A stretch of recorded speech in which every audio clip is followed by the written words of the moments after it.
Hey guys, welcome আজকে নতুন একটি হরর ভূত এপিসোডে। আমি শিবনাথ আবার নিয়ে চলে এসেছি আজকে একটি নতুন হরর স্টোরি। রাত তখন ঠিক 12:45। কলকাতা থেকে বহরমপুরগামী শেষ বাসটা প্রায় ফাঁকা। বাইরে ঝিরঝির বৃষ্টি। বাসের ভেতরে মাত্র 5 জন যাত্রী।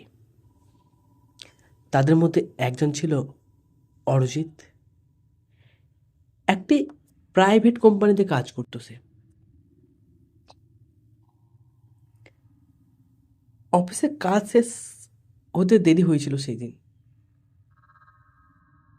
আর সেই কারণে শেষ বাসটি ধরতে হয়েছিল তাকে।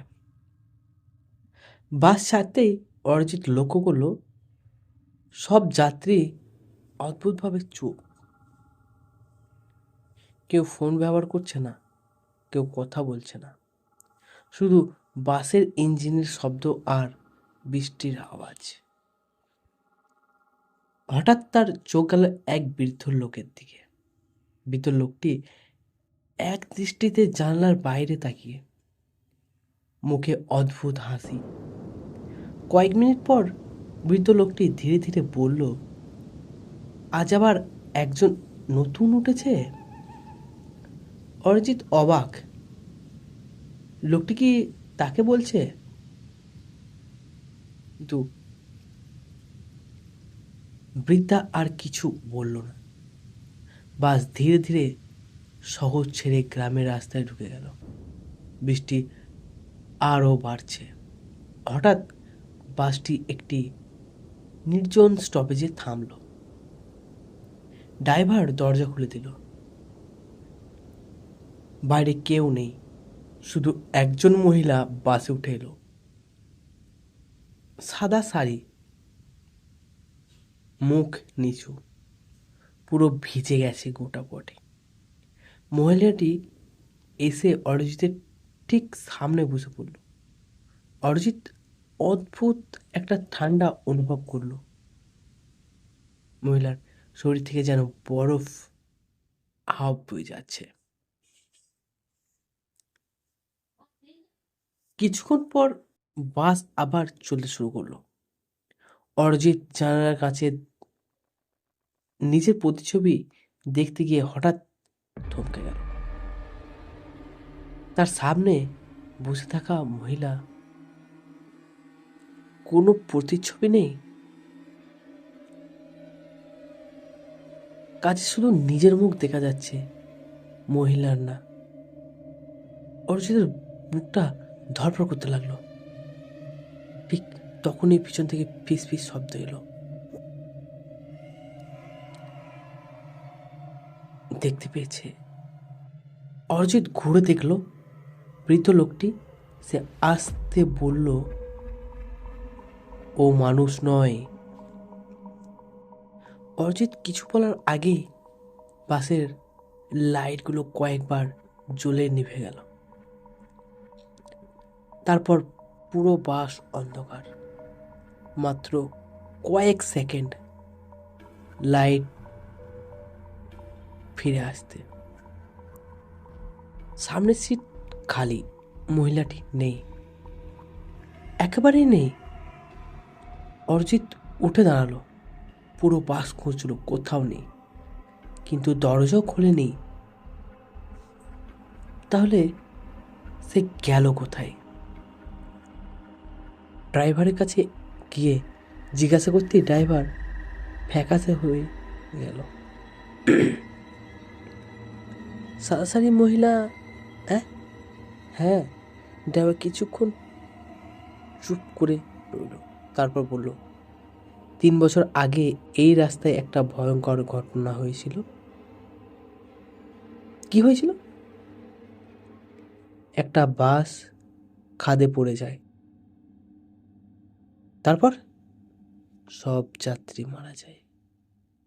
ড্রাইভার কাপা গলায় বলল, আজ যে স্টপেজ থেকে মেয়েটি উঠল সেখানেই দুর্ঘটনাটি হয়েছিল। অরিজিতের গলা শুকিয়ে গেল তখন। বাসের একদম পিছন থেকে কান্নার শব্দ এলো, একজন মহিলার কান্না। সব যাত্রী একসঙ্গে পিছনে তাকালো। পিছনের শেষ সিটে সেই মহিলা বসে আছে, কিন্তু এবার তার মুখ দেখা যাচ্ছে। আর সেই মুখ দেখে অরিজিৎ চিৎকার করে উঠল। মুখের অর্ধেক নেই, এক পাশ থেতরে গেছে, চোখ থেকে রক্ত ঝরছে। বাসের ভেতর আতঙ্ক ছড়িয়ে পড়ল। ড্রাইভার বাসের গতি বাড়িয়ে দিল, কিন্তু হঠাৎ রাস্তার মাঝখানে কয়েকজন মানুষ দাঁড়িয়ে থাকতে দেখা গেল।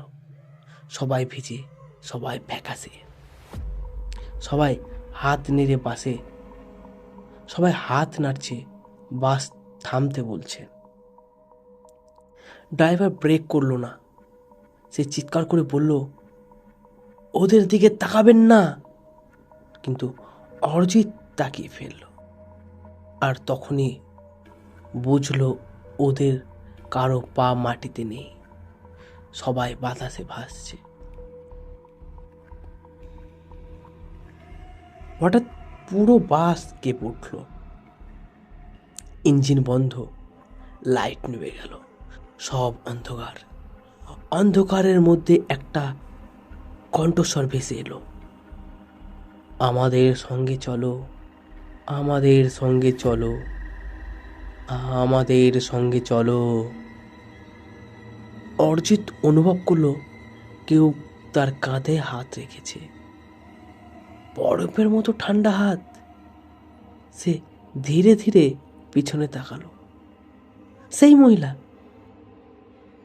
একেবারে কাছে, মুখ তার কানের পাশে। মহিলাটি ফিসফিস করে বলল, আমরা এখনো বাড়িতে পৌঁছাতে পারিনি।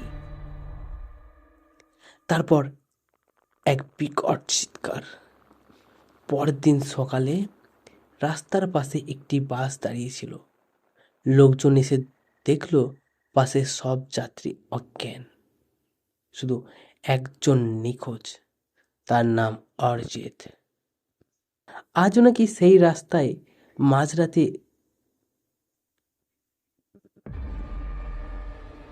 শেষ বাসে উঠলে একটি অতিরিক্ত সিট দখল করে বসে থাকে একজন ভেজা সাদা শাড়ি পরা মহিলা।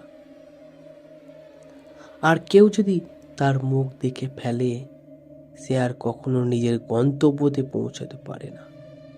বন্ধুরা, সব বাস গন্তব্যতে পৌঁছায় না, কিছু বাস মাঝরাতেই ফিনিশ হয়ে যায়। আজকের এই স্টোরিটি কেমন লাগলো অবশ্যই কমেন্ট বক্সে কমেন্ট করে জানাবেন।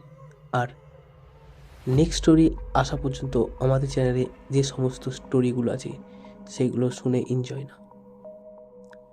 আবার দেখা হচ্ছে অন্য কোনো নতুন হরর এপিসোড নিয়ে।